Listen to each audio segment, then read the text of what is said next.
Friends, இன்னைக்கு சூப்பரான கல்யாண வீட்டு கேசரி பார்க்கலாங்க. ஒரு பேன்ல 3 ஸ்பூன் அளவுக்கு நெய் சேர்த்து முந்திரி திராட்சையை ஃப்ரை பண்ணி தனியா எடுத்து வச்சுக்கோங்க. அதே பேன்ல 1 கப் அளவுக்கு வெள்ளை ரவை சேர்த்து லோ ஃப்ளேம்ல வச்சு நல்லா ஃப்ரை பண்ணிக்கோங்க. ரவையை இந்த மாதிரி ஃப்ரை பண்ணிட்டு நீங்க கேசரி பண்ணி பாருங்க, அது சூப்பரா இருக்கும்.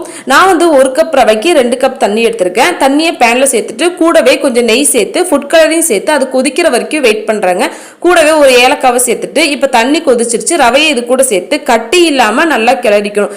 இந்த ஸ்டேஜ்ல ஒரு மூடி போட்டு லோ ஃப்ளேம்ல ஒரு 5 நிமிஷத்துக்கு நான் இதை விட்டுறேங்க. ஏன்னா அப்பதான் வந்து ரவை வெந்து வருங்கிறதுக்காக. இப்ப ரவை வெந்துருச்சு, கட்டி இல்லாம இருக்கு. இது கூட நான் 1 கப் அளவுக்கு மட்டும் சுகர் சேர்த்துக்கிறேன். நீங்க தேவைன்னா 1.25 கப் கூட சேர்த்துக்கலாம். எனக்கு மீடியமான சுகர் போதும்.